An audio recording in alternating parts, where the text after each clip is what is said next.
Hey, what's up good people? I hope you're all doing well and welcome back to my channel. In today's video, as the title suggests, we're going to make pizza. Everybody likes pizza. So I'm going to show you how to make Italian classic margherita pizza, and it's easy and it's going to be fun. What you have in the house, we are going to make the classic margherita pizza. 500 grams of flour, and then you will need 7 grams of dry yeast. You will need 325 ml of warm water, and you will need salt.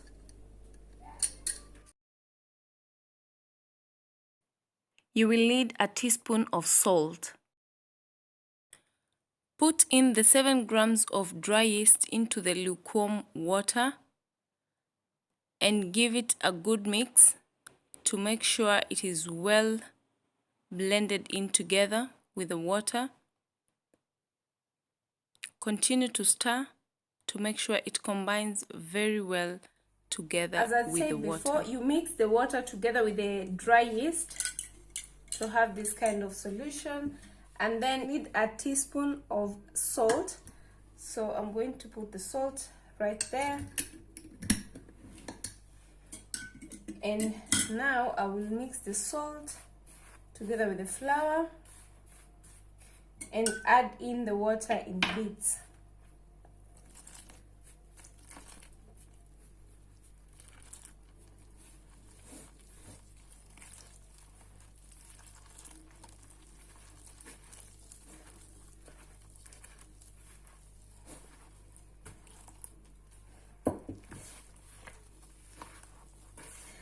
Make sure you mix it well, but you don't want it to be too soft. It needs to have some kind of edgy. Then you can now transfer it to a surface like this.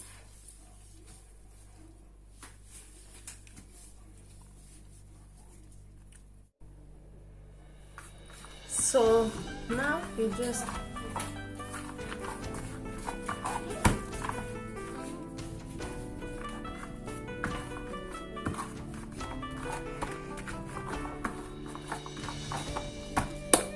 need to add a little bit of flour.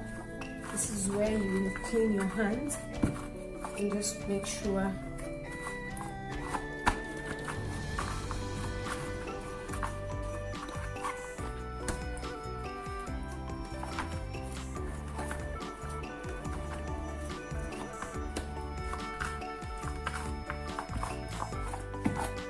so as I said, it doesn't have to be too soft. It needs to have some kind of roughness. So this is how our dough should look like. So our dough is ready. I just need a bit of flour so that it doesn't touch the surface. Now I'm going to cut according to the sizes I want for the pizza. So I will start to cut it in half, and then I will do another so I have my 4 portions. So all of them are 200 portions, 200 grams of each. And what I will just do, I will just fold them like that. Then add a little bit of flour and do that. Set it aside. Do that for the rest of the 4.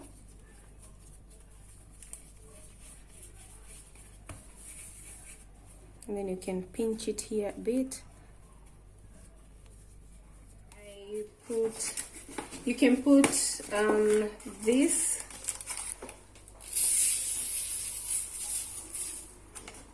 or similar. But this is breadcrumb that I have just used. So just pick the sizes and put them there.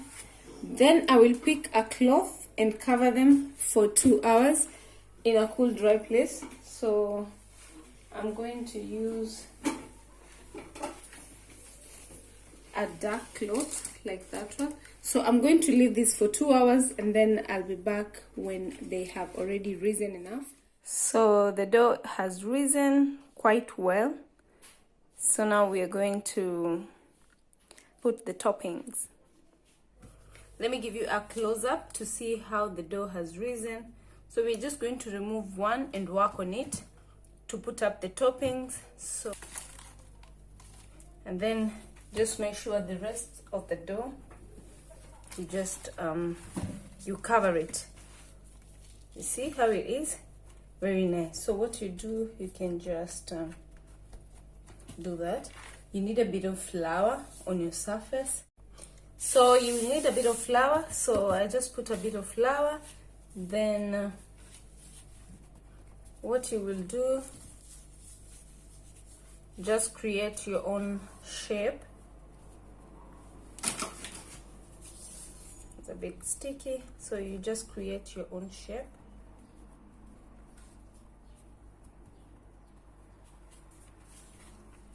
You can also do this. Just gently, so that it's it doesn't tear. And then first thing I do, I put tomato. This is tomato passata. You can use any kind of tomato. You can even pre-cook it and have it. So I'm using this kind of passata. So you start from the middle. You don't need a lot of tomato.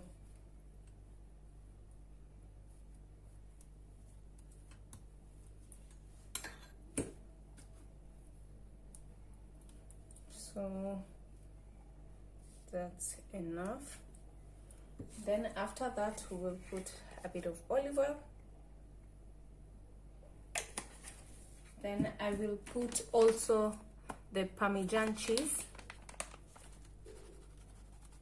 This you can add to your liking. So that for me is enough. And then now you add mozzarella. So you can cut your mozzarella and put them like so.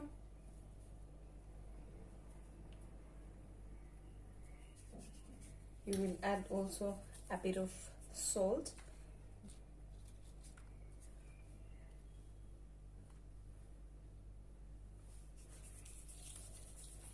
So after that, I like to add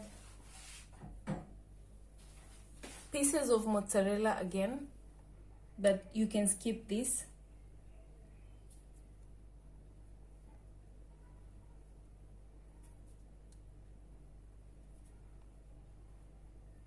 Small pieces of mozzarella.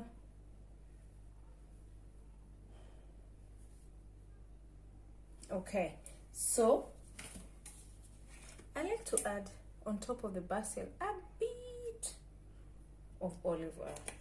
And now our pizza is ready to go to the oven. I have preheated already my oven to 200 degrees Celsius. So I'm just going to put it in and wait for about, depending with the oven, about 10 to 15 minutes. But of course you have to keep an eye on it.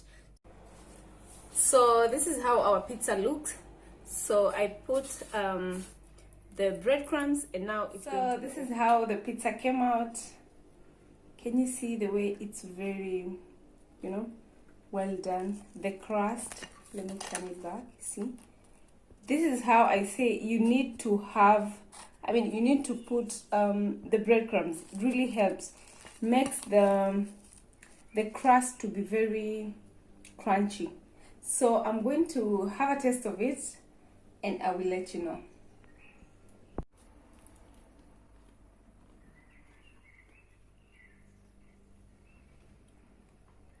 Amazing. You can get creative in the kitchen. So I hope you try this recipe, and don't forget to like and comment. And if you haven't subscribed, please go ahead and subscribe. It really means a lot to me. Until next time, guys.